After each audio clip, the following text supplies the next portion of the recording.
आज का सब्जेक्ट है कि रावण राम से ज्यादा लक्ष्मण से क्यों डरता था।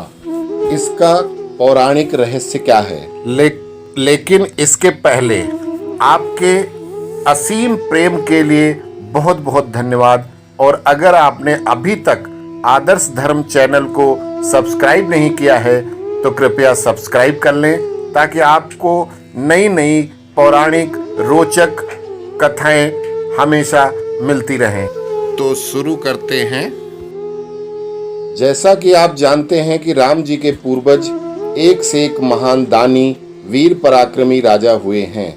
उनमें से दिलीप, रघु, अज, सत्यकेतु उर्फ दशरथ और राम, इस तरह रावण उनकी 5 पीढ़ियों से लड़ा और हमेशा बुरी तरह हारा।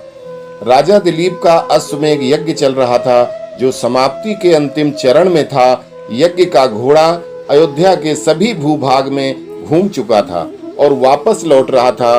देवराज इंद्र को चिंता हो रही थी कि अगर ये यज्ञ पूरा हो गया तो दिलीप को कहीं स्वर्ग का इंद्र न बना दिया जाए। इससे घबराया हुआ इंद्र छद्म भेष में आकर घोड़ा चुरा लेता है, पर घोड़े की रक्षा स्वयं राजकुमार रघु कर रहे थे, जिनके हाथ में धनुष हो तो दुनिया की अंतिम शक्ति हर भी उनको हरा नहीं सकते थे। इतने महान प्रतापी राजकुमार के सामने इंद्र की एक नहीं चली।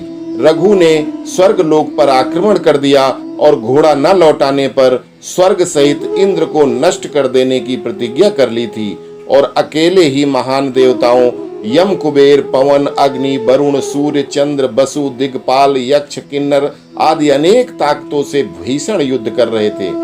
उस समय शुक्राचार्य ने रावण को अयोध्या जीतकर उस पर अपना अधिकार करके सूर्य वंश में सदा के लिए मिटाने की सलाह देते हैं और रावण अयोध्या पर आक्रमण के लिए निकलता है।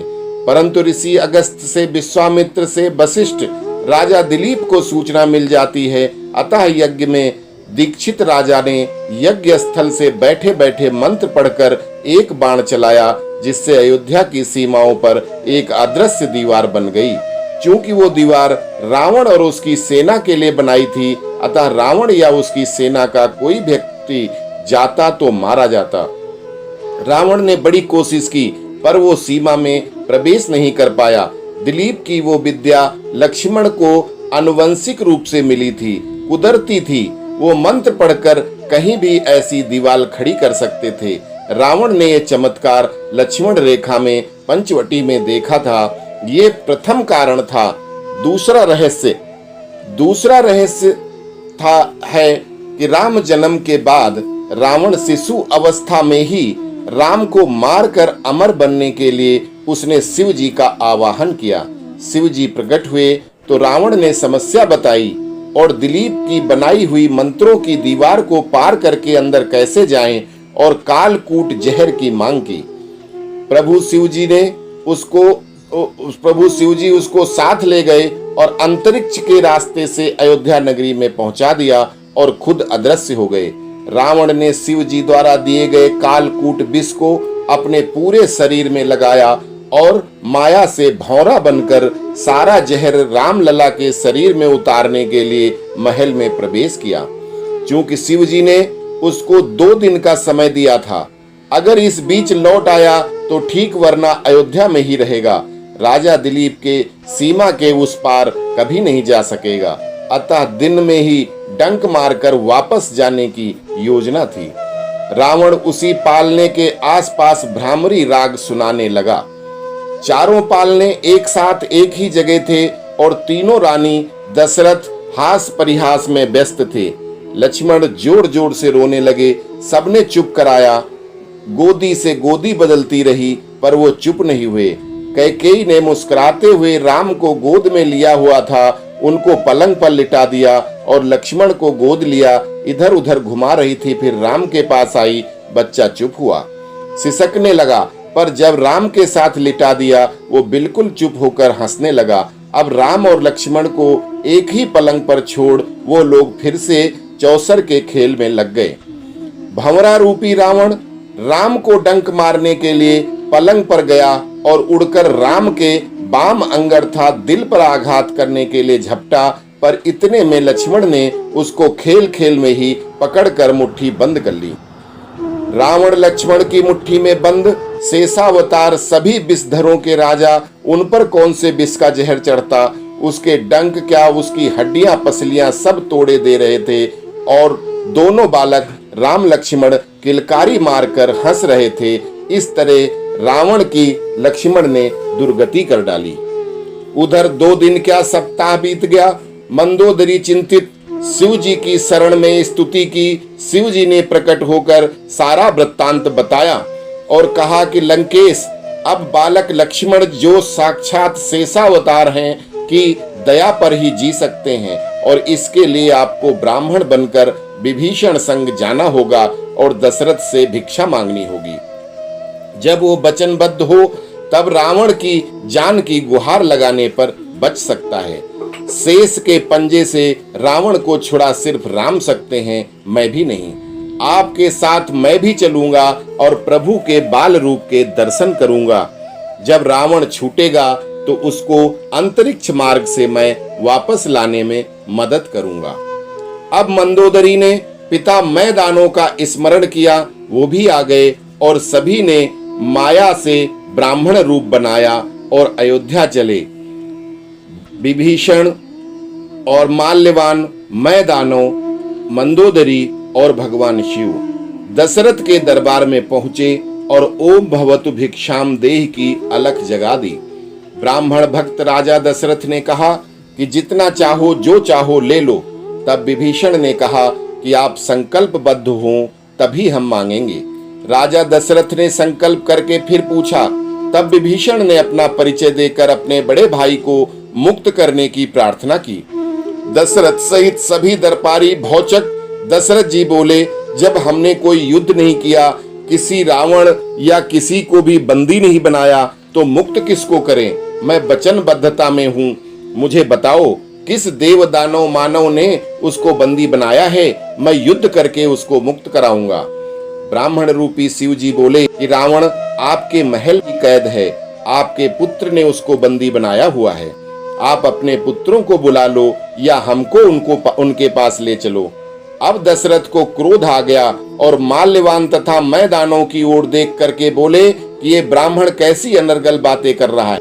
अभी मेरे बालकों की आयु है, वो किसी को बंदी कैसे बना सकते हैं?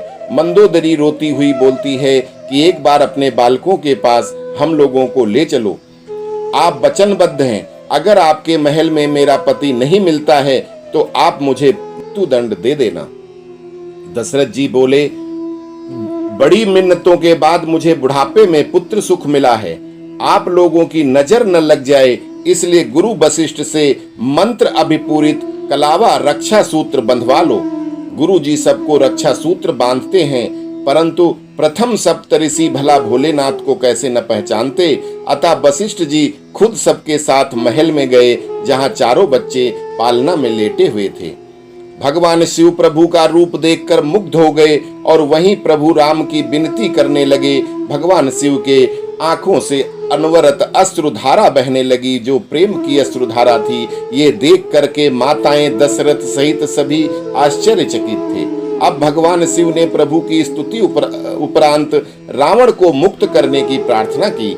राम जी मुस्कुराते और मन ही मन शंकर जी की लीला पर हंस रहे थे, क्योंकि रावण जैसे पराक्रमी द्वारा एक बालक के वध की कोशिश करवाना तो बहाना था, असली मकसद शिव जी का प्रभु के दर्शन करना था।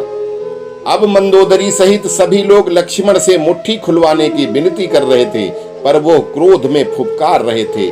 सभी दासी, माताएं, राजा सबने ताकत लगा ली, पर बालक की मुट्ठी उतनी ही भिजती चली जा रही थी और रावण की हड्डियों का चूर्ण बना जा रहा था। रावण अधमरा हो चुका था, त्राहि माम शिव की आराधना कर रहा था। इधर ब्राह्मण रूपी शिव बालक रूपी राम से वार्तालाप कर रहे थे। ये देखने में एकटक एक दूसरे को देख रहे थे, पर वास्तव में एक दूसरे की कुशल क्षेम पूछ रहे थे। अंत में प्रभु शिव ने रावण को मुक्त करने की प्रार्थना की और शिव जी बोले कि बालक लक्ष्मण को इधर ले आओ। और राम लक्ष्मण की आंखें मिली, इशारा हुआ, लक्ष्मण ने हाथ ढीला किया। अधमरा भौरा जो विष से भरा था बाहर आया और आते ही उसकी माया लुप्त हो गई, वो असली रूप में आ गया। क्योंकि दशरथ वचनबद्ध थे, अतः उसका प्राथमिक उपचार कराकर मुक्त किया। उसने दशरथ से माफी मांगी, परंतु राम प्रेम में पागल माता कैकेयी ने उसे बोला कि रे दुष्ट, तुझे मेरे पति ने ये दूसरी बार जीवन दान किया है, पर मेरा बेटा तुझे पाप का दंड अवश्य देगा और वो मैं दिलवाऊंगी। ब्राह्मण बने शिवजी ने प्रभु के चरण जब अपने मस्तक से लगाए तो विभीषण को ब्रह्मा के वरदान की याद आ गई और प्रभु राम के चरणों में प्रणाम किया और उसी दिन से राम जी का परम भक्त बन गया। दशरथ ने ब्राह्मणों को भोजन कराकर दक्षिणा दिया और विदा किया। रावण शिव जी के साथ अंतरिक्ष मार्ग से लंका पहुंचा। राम रावण युद्ध में सिर्फ 4 लोग थे जिन्होंने सीता को लौटाने और राम को ईश्वर बताकर रावण को संधि करने की सलाह दिया था। और वो चारों जानते थे कि जिनकी चरण वंदना शिव जी स्वयं करते हैं वो और कोई नहीं, साक्षात नारायण हैं। वो चारों थे विभीषण, मंदोदरी, माल्यवान और मैदानो, जो शंकर जी के साथ भगवान के बाल रूप के दर्शन करके आए थे। कई दिनों तक भूख प्यास से व्याकुल अधमरा हुआ रावण बड़ी मुश्किल से जान बचा पाया था लक्ष्मण जी से, अतः वो राम से ज्यादा लक्ष्मण से डरता था। ये है दूसरा रहस्य। तो इस तरह से लक्ष्मण से ज्यादा डरता था राम जी की अपेक्षा रावण। धन्यवाद। ओम श्री हरि शरणम।